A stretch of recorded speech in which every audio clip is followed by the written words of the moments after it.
Next at 11, school security. Several Augusta County schools are getting some upgrades in hopes of keeping students safe. Plus, Dumler trial. The embattled Albemarle County supervisor was in court today, and a date is set for the trial to have him removed. And special election. Charlottesville elected a treasurer. Tonight we'll tell you who next. Live in high definition from the area's most experienced news team.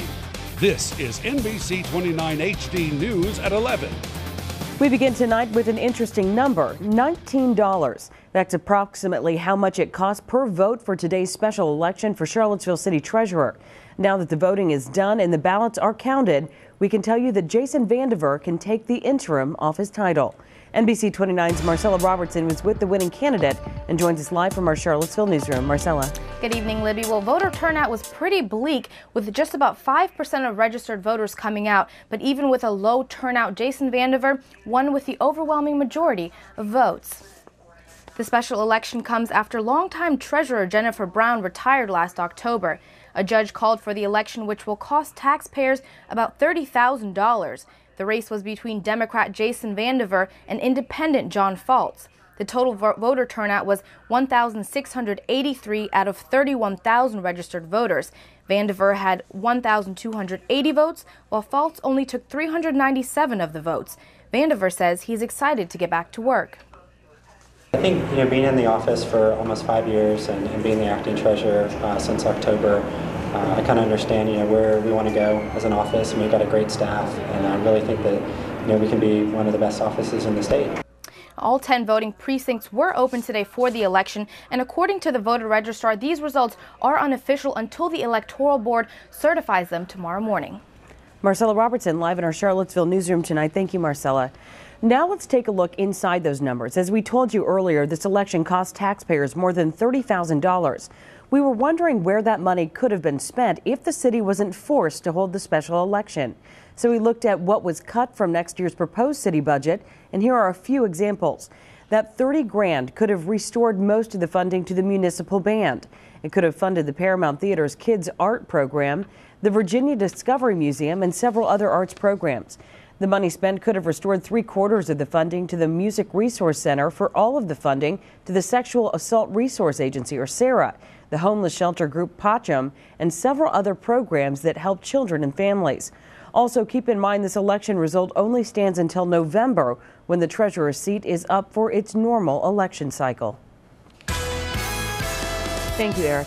A trial date is now set for those wanting Albemarle County Supervisor Chris Dumler removed from power. In court, the special prosecutor needed more time to review the case. A bench trial has been set for May 20th.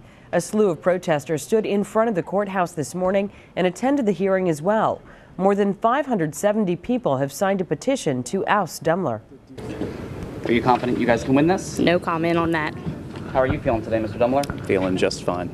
Nervous about the potential of being removed from office? Thank you, guys. No comment at this time. Thank you so much. The petition claims Dumler's sexual battery conviction is hampering his ability to be a supervisor for the Scottsville district. Dumler refuses to step down. Planners are working on finalizing Albemarle County's comprehensive plan. Tonight, the Planning Commission held a public hearing about the updated plan. Some changes include increasing rural area use and improving opportunities for employment. The Monticello View Shed, which protects the view from Thomas Jefferson's hilltop home, is also part of the updated plan. Some who spoke out say they want to see some more changes made before anything is finalized. But I don't feel like any input by any concerned private property owner was ever reflected in anything that is in any of the documents at all. None of our concerns were really ever addressed. The Planning Commission will take tonight's feedback into consideration before it submits a final plan to the Board of Supervisors. Verona, Riverheads, and Castle Elementaries are Augusta County's 3 remaining pod schools. Some changes this week should make those schools a little safer.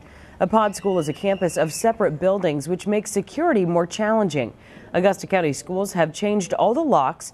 They're using walkie-talkies to communicate between the pods, and the buddy system ensures students are never alone, and all parents are expected to sign in at the office. We're doing this for the safety of everybody. We're not making any assumptions that anybody's going to do anything wrong, but we owe it to our students and staff to have a degree of safety in place that is appropriate. Bishop says they are also improving signage so the buildings are easily identified in emergencies. A man accused of rape and abduction will have his day in court. Brandon Jones pleaded not guilty today in Stanton Circuit Court. Investigators say 26-year-old Brandon Neal Jones forced his way into a home on West Beverly last fall and attacked a woman inside. Jones faces 5 charges, including rape, malicious wounding, and animate object penetration. A jury trial is set for April 19th. The court set bond at $10,000. A felony hit-and-run charge has been dropped against an Augusta County man. 53-year-old Robert Wilkinson was in court today. He was arrested back in January following a fatal hit-and-run. 47-year-old Keith Cox died after he was hit by a car while he was riding a moped along Mount Torrey Road. Wilkinson says he thought he hit a piece of debris and drove away. A fire that destroyed a home in Goochland County last week led police to stumble upon an animal cruelty case. Police have charged 67-year-old Annette Thompson with 5 misdemeanor counts of animal cruelty after 5 of her dogs were euthanized because of their poor condition. When Thompson's home burned last week, more than 70 dogs were found in kennels on her property. She runs an organization called the Pet Rescue Foundation. The penalty for each charge is a year in jail and a $2,500 fine. State police say they have arrested the people responsible for most of the arson set on the eastern shore since late last year. A fire set late last night in Accomack County led police to question 2 people seen nearby in a minivan. Now 40-year-old Tanya Bundick is charged with 2 counts of arson, and her fiancé Charlie Applegate is also in custody. Applegate is a former volunteer firefighter. Police believe the 2 set most but not all of the 77 fires over the last 5 months. A school bus stop is moving while construction on the Route 250 bypass continues. Hillcrest Road at Route 250 will close starting tomorrow as crews prepare the area for utility work. That also means city schools will begin picking up children at a new bus stop at the intersection of Birdwood Road and Birdwood Court. Everything will return to normal when Hillcrest Road reopens sometime in June. North Korea is continuing to ramp up its war of words aimed at South Korea and the United States. Today, there is word of plans to reopen a nuclear weapons plant shut down 10 years ago. Richard Engel has the latest on this newest threat and the American response from Seoul. Kim Jong-un today undid years of... Richard Engel, NBC News, Seoul. Tim Kaine is unveiling his first bill as a Virginia senator. It's called the Troop Talent Act of 2013. According to Kaine's office, the bill would help provide more information to service members about how to translate their military skills into civilian credentials or licenses. It would also increase access to high-demand career fields, including a new focus on information technology. Veteran peer specialist Ben Shaw says transitioning veterans back into civilian life is good for former military and the economy. If you can create that, if you can grease those wheels, if you can help transition them to civilian positions, which certainly exist and need those skills, it's great. Go for it. Virginia is home to more than 800,000 veterans, and Kaine hopes his first bill will help cut down on veteran unemployment. Kaine will speak with students at the University of Virginia tomorrow and introduce this new measure on the Senate floor next week. Valley Delegate Dickie Bell is running for re-election. The Stanton Republican is seeking his 3rd term in the House. He represents the 20th District and sits on the Committee on Finance, Education and Health, Welfare and Institutions. Charlottesville property owners will get their first stormwater utility bills in the mail in a year.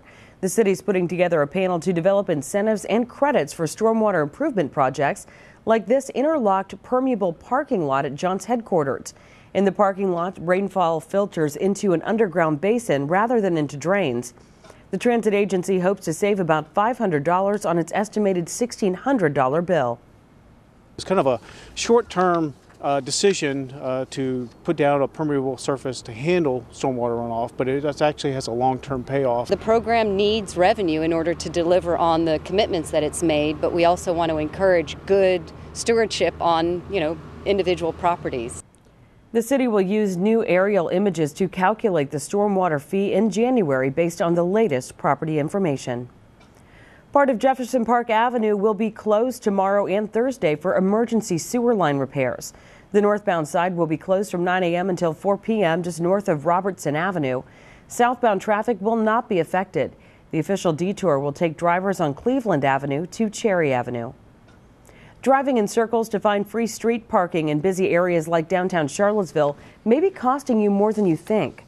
A study in the Washington Post estimates people in congested urban areas use about 40% of their gas looking for parking.